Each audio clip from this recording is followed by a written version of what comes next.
My wife is 34 years old and I am 38 years old. We have been together for 7 years and been married for 5 years. Like every couple, we have had our share of good and bad times. But I believe our relationship is strong and filled with trust and love. We both have regular jobs, and although we are not rich, we feel happy and comfortable. About a year ago, my wife, let's call her Margot, became very interested in personal finance. She started reading books, watching YouTube videos, and attending workshops on the topic. I support her new interests and think it's great that she wants to improve our financial situation for a better future. To be honest, I don't know much about finance. I knew nothing about investing other than the basics like mutual funds. My understanding was superficial and I didn't invest much in it beyond the mandatory tax-saving items. I come from a marketing background with limited experience in finance. So like most people, I usually rely on an accountant. With the rise of finance influencers on social media, Margot got into learning about it too. She wanted to understand the stock market and cryptocurrency. While I get the stock market, crypto is way beyond my understanding. I did join Margot for a few virtual seminars at first, but the concept seemed alien to me. Things were fine until she started spending more time with a wealthy investor she met at one of these seminars, whom she called D. D was supposedly mentoring her on investing and wealth building. The mentoring concept is becoming more common in America, with everyone claiming to be a mentor. She also stopped contributing money to household expenses, saying she was investing in our future. I trusted her and managed all the household bills on my own. I didn't pay much attention, but as weeks turned into months, their relationship raised serious concerns. Margot spent a lot of time with D, even late into the night. She justified it by saying she had a day job, and evening was the only time for her passion. When I expressed my concerns, she got defensive and belittled me for not understanding investments. She mocked me, saying she'd make us rich and I'd regret not supporting her. I tried not to interfere, but when the red flags became obvious, I had to be alert. She also started dressing provocatively, but I didn't bring it up since I'd never commented on her clothes before. However, she neglected our relationship, so I confronted her. As usual, she brushed off my concerns, saying she was securing our future, and I should be supportive, not judgmental. Gradually, I became distant because I felt like I was carrying the relationship alone. I thought she'd notice, but she was too busy learning about investments, and we became more like housemates. We rarely spoke unless it was important, even though we lived in the same house. After her day job, she went out for seminars or mentorship classes. One evening, I walked past the seminar hall where Margot's mentor D used to teach a finance class. Something prompted me to go inside and see what was happening. Upon entering, I noticed a different event taking place. I inquired with the security staff about D's company's seminars and their frequency. They informed me that these seminars were not regular, with the last one occurring months ago. Outside, I saw some guys in t-shirts promoting a finance masterclass with the influencer's name. I approached them, got details, and took note of everything. The influencer held seminars every 2 to 3 months, but mentorship classes, led by mentors like D in cafes, were weekly from 7 to 9 p.m. Margot used to come home after midnight. I gathered details from the cafe and left. The next day, I asked Margot if she had a class that day, and she curtly replied, "I have classes every day." Despite this, I know from my previous findings that the class was only on Saturdays. In the evening, I visited the cafe and witnessed Margot in an intimate situation with D. I observed them exchanging flirtatious glances and recorded their interactions. I stood at a distance, watching until they engaged in a more intimate act. I recorded it when they were about to kiss, and then sat at their table, identifying myself as Margot's soon-to-be ex-husband. Margot tried to explain it as a one-on-one mentoring session, but I sarcastically remarked on the close mentoring. The other guy laughed and left, showing a player's attitude. Directly asking Margot if she slept with the other guy, she admitted to it, justifying it as part of an investing deal. She claimed it was a component of her personal finance education, where D promised significant earnings after completing the classes and fulfilling his requests, which included sleeping with him. She agreed to it, and I sensed she was trying to justify her actions. I played along for a while, asking if it was consensual. She confirmed it, saying it was a what-I'm thing for our future. Losing my temper, I shouted at her, questioning why she took it upon herself to secure our future. I told her she didn't need to think about mine, I could handle it. I yelled so loudly that people nearby glared at us. I stood up and left the cafe.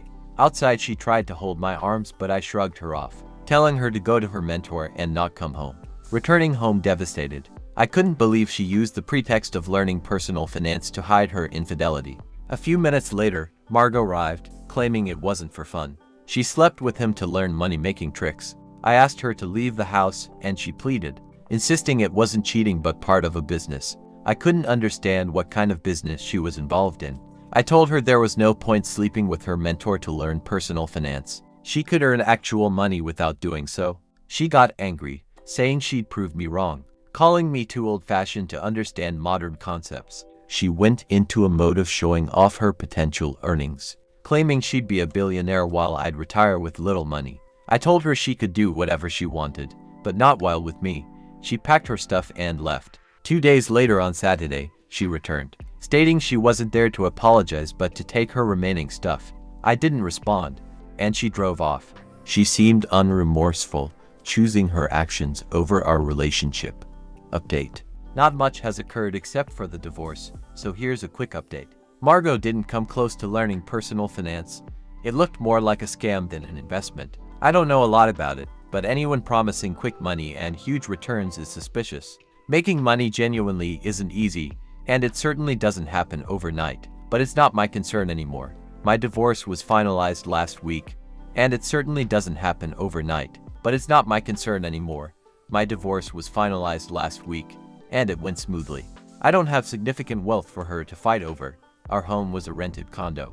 In terms of alimony, she earned almost as much as me. Also, she cheated, so she isn't entitled to pay alimony. The joint account is closed, and we split the money. We don't have children, so there's no question of child support. Thank goodness we don't have kids. It would have complicated things. It's not as easy as it sounds.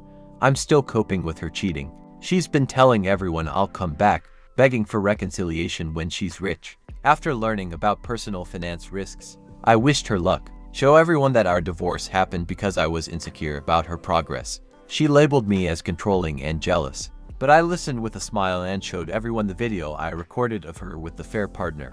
She hid her face after that, and common friends quickly changed their alliances. The last I heard about her, she was living with her mom during the divorce period. She's definitely not remorseful for what she destroyed. I don't know if she's genuinely learning personal finance or investing, or if it was just an excuse for an affair. If she succeeds in sorting her finances, good for her. I don't want money tainted with infidelity. By the way, recently I started watching a lot of videos on investing. I might be jumping to conclusions too fast. I don't know, but with ample free online videos providing enough information for beginners, I highly doubt you need a mentor for this. It's something you can self-examine. Right now I'm trying to distance myself from any conversation that involves her. It was mentally draining. I've picked up my painting hobby to keep myself distracted, joined a fitness club to shed extra calories, and I'm focusing on eating healthy and keeping drinks in check. I drank too much during the pre-divorce period and gained a lot of extra pounds. I'll update the list if anything progresses. Update. It wasn't a finance class. It was a scam. And that's the truth. The main point in this update is that Margot fell wounded person to a scam. Remember that finance influencer who conducted seminars? Turns out, he was a scam artist, deceiving people and making false promises of significant returns. Margot invested about 30% of her income in that scheme, even selling valuable assets like her family heirloom diamond ring and platinum necklace. To go all in, it appears everything was just a scam. The influencer is now on the run, and his teammates, including the affair partner, have been arrested with an ongoing investigation. After this news broke, those Margot had boasted to about her impending riches mocked her. She had flaunted her newfound knowledge, belittling those with limited investment understanding. Now, those same people are targeting and making fun of her. Apparently, she blocked many of those mocking her, even dedicating her social media account due to being tagged in posts related to the finance influencer she supported. It's a lesson in not boasting before achieving victory, something she had been doing all along.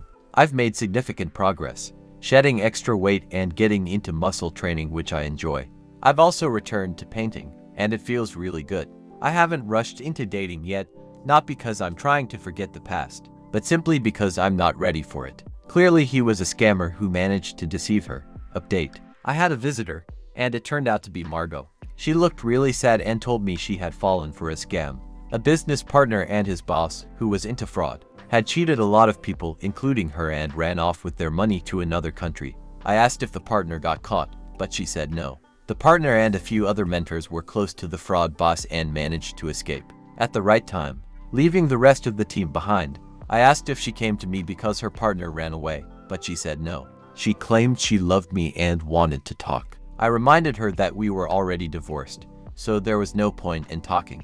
She said karma punished her. She lost a lot of money and respect, and people were mocking her. She pointed out that I came out fine from the situation and asked what more I wanted. I told her I wanted peace, her out of my life, and at that moment, out of my house. She then suggested that now that she and Dee had nothing between them, we could get back together. I disagreed, saying Dee wouldn't have taken her because he had many women like her, learning money-making tricks. She pleaded for reconciliation, saying she wasn't emotionally involved with her partner and got carried away by the idea of getting rich quickly. I made it clear that getting back together was not an option. I had moved on, and her pleading didn't affect me. If she had pleaded when her affair was exposed, I might have considered forgiveness. But seeing her true colors changed that. She came back to me only after losing everything, still mocking me as she left the house. During the divorce, she showed no remorse. Now, when she lost everything, she came to me, unbelievable. I told her to leave because I had to go to my fitness class. She commented on my appearance, asking if I was dating someone. I said it was none of her business. She started crying, saying I was rude. I told her she should thank me for being civil and listening to her. After what she did, she shouldn't be allowed in my house. Despite that, I remained polite and entertained her. She held my hands and kept apologizing. I told her crying and begging meant nothing to me now. I used to love her, but I've moved on. She left after I became cold toward her pleas. A few days later, her mother called, asking to meet urgently. I agreed, and over coffee the next day, she apologized for Margot. I hugged her and said it wasn't her fault. She didn't need to say sorry. Unlike Margot, she had always been sweet to me, even during the divorce, and didn't speak badly about me. She asked me if I could get back together with Margot because she felt Margot was really sorry for what she did. She explained that Margot was constantly crying and falling into depression. She was worried that Margot might even become suicidal because she lost all her savings, part of her monthly salary, and some valuable jewelry pieces, which I had mentioned before. I didn't know Margot had lost her savings. Margot was always saving, and I'm sure she had at least $100,000.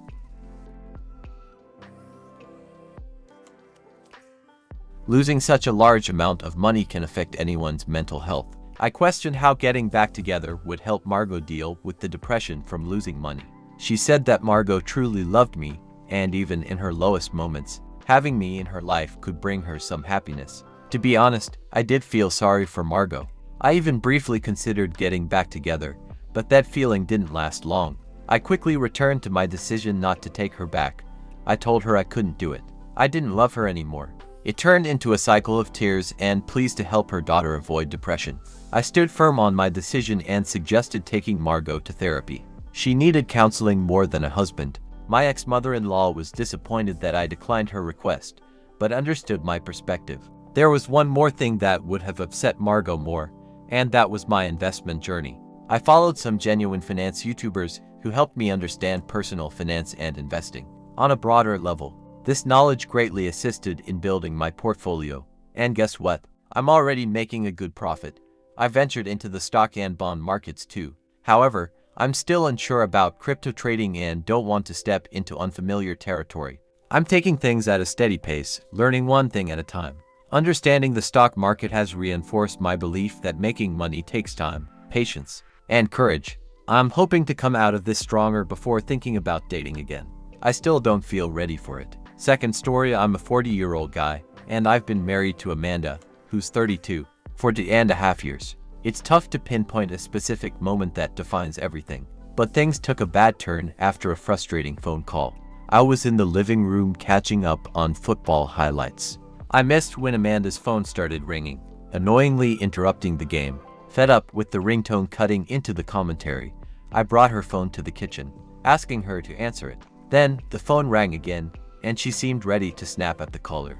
Since we both worked in the corporate world, Amanda had a rule about keeping our work life separate from our home life. She believed it was our responsibility to separate the two and encouraged me to do the same. She avoided work calls on weekends and preferred emails for urgent matters. I expected her to get upset, but she stayed silent, and her expression changed. It wasn't until dinner that she shared what the call was about. "They are transferring out of state," she said. "Transfer? Why? Where?" I asked, realizing the situation. "I told you about the company's expansion. The board wants to transfer people to the new site to monitor branch development," she explained. I understood how transfers usually work, often without external commitment. Being married, she wouldn't be considered for a transfer unless she requested it. I asked if she applied, and she said no. I suggested rejecting it, but she explained it came with a promotion she'd been working hard for. Amanda was ambitious, a quality I admired. For a year, she worked tirelessly for the promotion, volunteering and ensuring her team functioned smoothly. It was finally paying off, although not in the way we expected. Her salary doubled with perks, but I knew it wasn't about the money. She wanted to climb the corporate ladder. "What should I do?" she asked. It wasn't her fault, but she put me in a tough spot. I had two options: tell her to reject the transfer, losing the promotion, or support her pursuit of her hard-earned career advancement. Thinking people make long-distance marriages work, although I hadn't seen many examples. I convinced myself it could be done. Not wanting to hold her back, I told her, "I'm going to support you. Whatever decision you make, we can make it work." Boy, do I regret those words. Her eyes lit up, and I thought I made the right decision. I convinced myself it would work, remembering friends who traveled for business and sustained their marriages. Looking back, she didn't really leave me much of an option to refuse. If I had honestly shared my opinion and asked her not to take the job, she would have considered it. But knowing Amanda well, I sensed it would come at a cost, possibly leading to the collapse of our marriage. I didn't want that. I also disliked the idea of her being far away. However, if our marriage hung in the balance, the lesser evil seemed to be letting go. It looked like the only logical decision, and faced with a similar situation again, I'm not sure if I would choose differently. She spent the evening thanking me for being understanding, but I couldn't shake the wave of irritation. Realizing my wife had manipulated me into feeling self-conscious so that my decision favored her. I was sure she had baited me. However, it's hard to say. A manager, seeing her excitement after finalizing travel arrangements, and I had a lengthy discussion about making the marriage work. We planned to call every day to stay involved in our daily lives. The idea of cheating never crossed my mind because I believed Amanda was too goal-oriented, especially since her company agreed to give her 5 days off every month. "It'll work," she assured me just before boarding the plane. Little did I know that my marriage had ended in that instant. Every long-distance relationship starts the same way.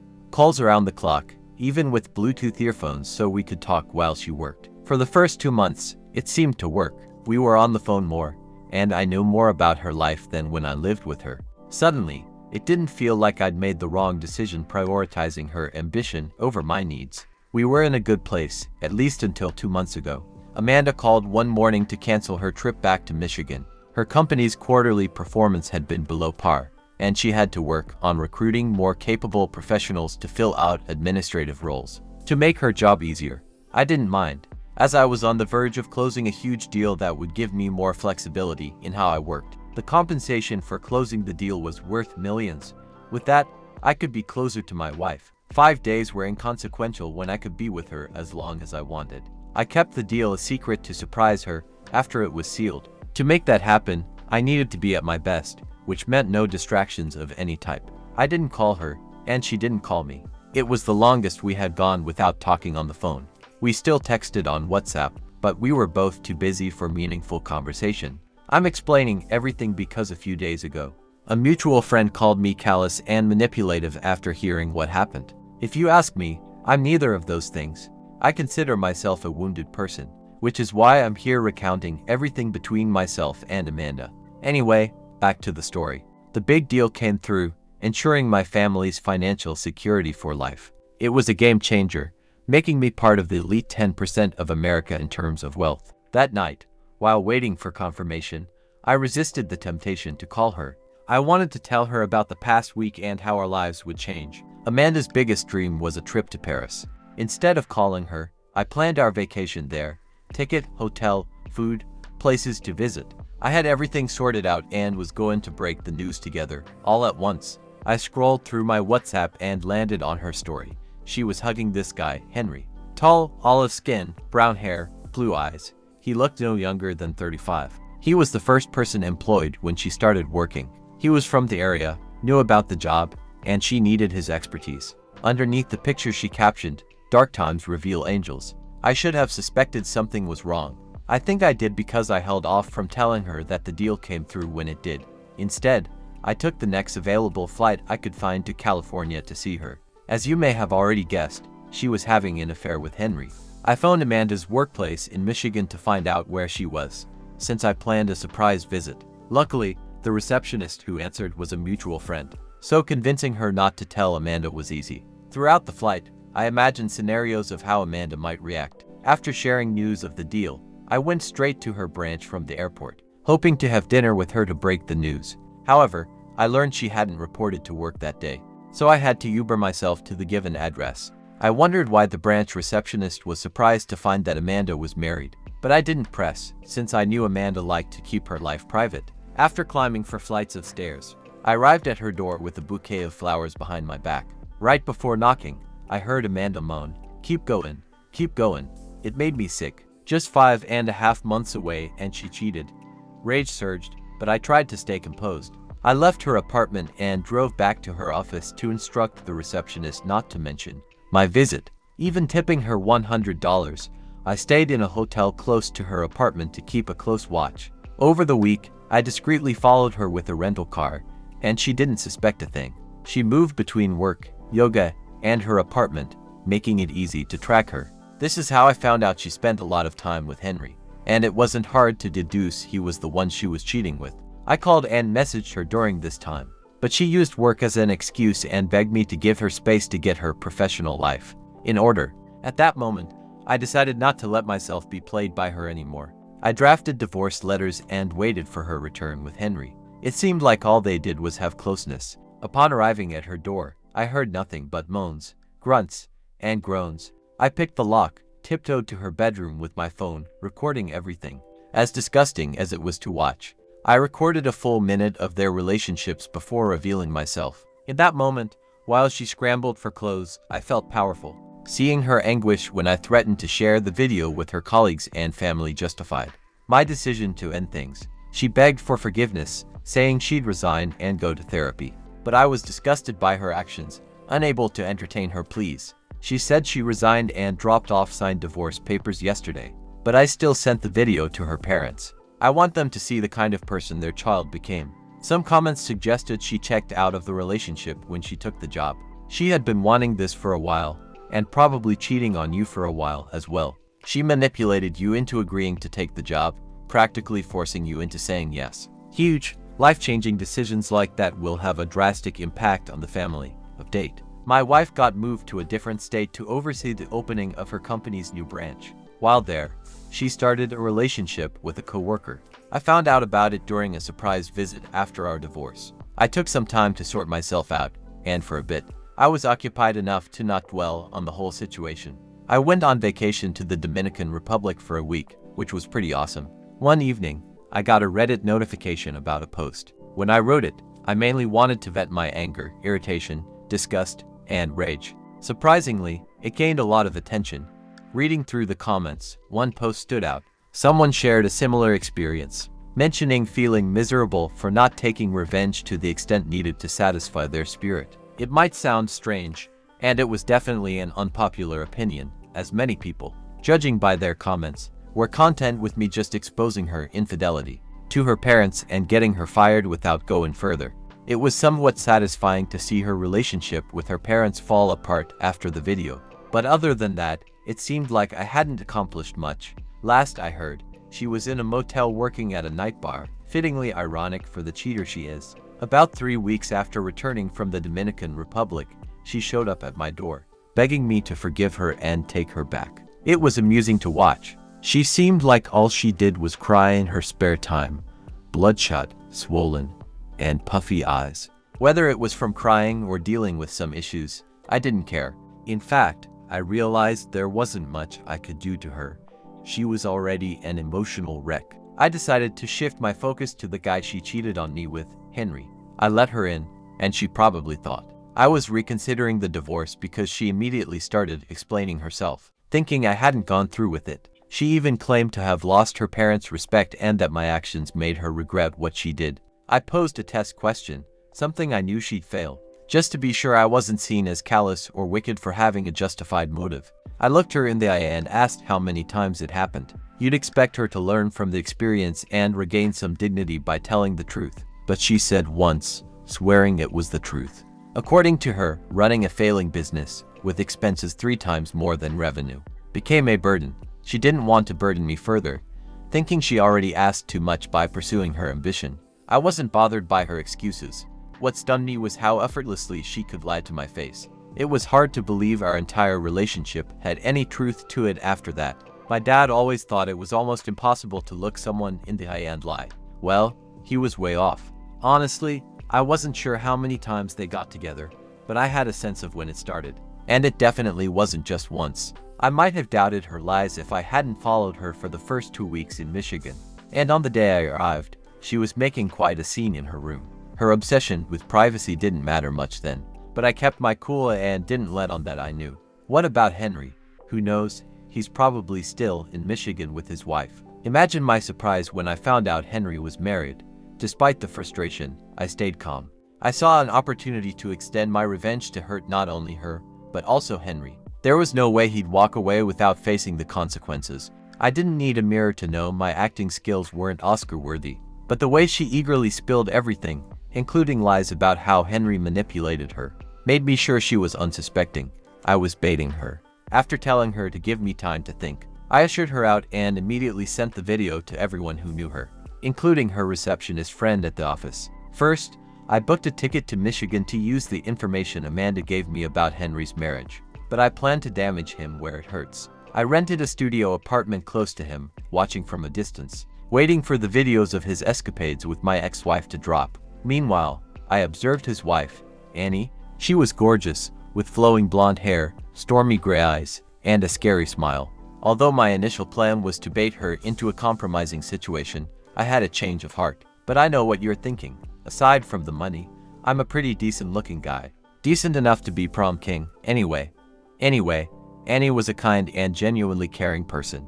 I was particularly surprised by her honesty. We went from greeting by the roadside to having coffee over an accidental bump, and I orchestrated it over coffee. I learned a lot about her, and for some days, I forgot why I was in Michigan in the first place. It was one of those friendships that was just easy to keep. I even started seeing less of Henry for a while, thinking the plan didn't go as I wanted. Apparently, he'd been fired and spent all his time looking for a new job, trying not to raise suspicion from Amy. During our discussions, I learned Henry was an immigrant who came to the United States on a student visa. Amy also told me about her marital issues. She explained how her husband barely touched her and barely paid her any mind until about 2 months ago when things suddenly changed. What she didn't know was that she provided enough information to ruin Henry's story. They hadn't been married for 3 years, meaning Harry wasn't a citizen, even if he had applied for the green card. I needed Amy to turn on her husband, so I told her the truth about everything. At first she was mad at me for lying, but she soon got over it. I showed her the video and explained how it haunted my dreams, knowing they were both going about their miserable lives, not justifiably affected by their actions. Luckily, it didn't take much to convince Amy. In the next hour, we planned how she would confront Henry. I wasn't there to witness the drama, but I made sure he knew I was behind everything bad happening to him. Last I heard, he was getting deported to wherever he came from. Honestly, now I can say I feel satisfied.